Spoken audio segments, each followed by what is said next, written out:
Saudara-saudari yang terkasih dalam Yesus Kristus, janganlah kamu menyangka bahwa aku datang untuk meniadakan hukum Taurat atau kitab para nabi.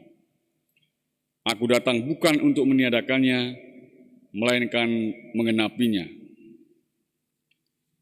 Itulah salah satu pesan Yesus pada pagi ini, bahwa Yesus menghormati hukum Taurat dan kitab para nabi, dan tidak akan meniadakannya, karena hukum Taurat dan kitab para nabi adalah hukum Tuhan sendiri. Dan nubuat-nubuat nabi mengarahkan kita untuk mencintai Allah. Tidak mungkin Yesus meniadakannya, karena baik hukum Taurat maupun kitab para nabi mengandung hukum-hukum Allah sendiri. Namun dalam beberapa kesempatan dalam teks-teks lain dalam Injil kita mendengar Yesus dituduh oleh orang Farisi tidak menghormati adat istiadat orang Yahudi yang merupakan pelaksanaan hukum Taurat. Itulah kenapa Yesus menegaskan bahwa dirinya tidak meniadakan tetapi menggenapinya. Misalnya, Yesus dituduh tidak menghormati hari Sabat karena menyembuhkan perempuan yang sakit pada hari Sabat. Padahal menurut kebiasaan orang Yahudi, hari Sabat adalah hari istirahat untuk menghormati Allah. Maka orang tidak boleh bekerja.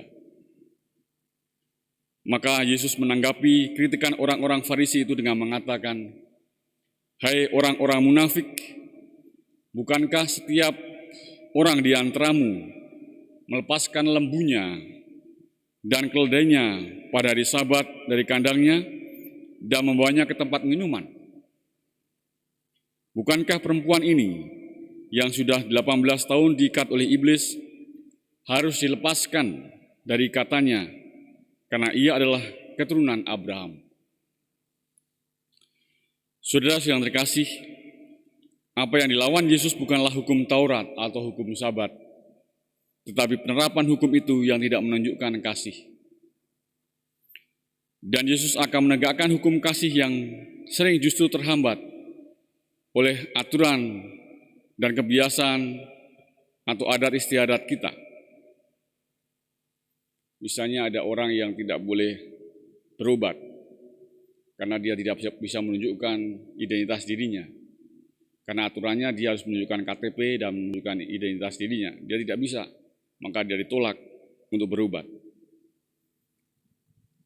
Ada perbedaan antara kepastian hukum dan kepastian kasih. Dalam pengalaman hidup kita sehari-hari, kita lebih mengejar kepastian hukum, lupa akan dimensi kasih dalam hukum-hukum itu. Misalnya ada beberapa peristiwa yang pasti Anda semua sudah mendengarnya, yaitu seorang anak menuntut ibu kandungnya sendiri di pengadilan dan diterima oleh pengadilan itu. Apakah sang ibu bisa dituntut? Pasti bisa, bila dia memenuhi syarat hukum. Apakah anak merasa dirugikan? Pasti dirugikan, oleh karenanya dia menuntut. Singkatnya, tuntutan itu diterima oleh pengadilan, jadi pasti sudah memenuhi syarat-syarat hukum. Kalau orang hanya hidup dalam kepastian hukum, menegakkan hukum semata, maka akibatnya ya saling menuntut semacam itu. Kita harus belajar untuk hidup dalam kepastian kasih. Itulah yang sudah disampaikan Yesus pada hari ini. Sejengkel-jengkelnya kita kepada ibu kita bisa bertanya, pantaskah saya tuntut? Betapapun merugikan ibu kita pantas bertanya, layakkah dia saya tuntut?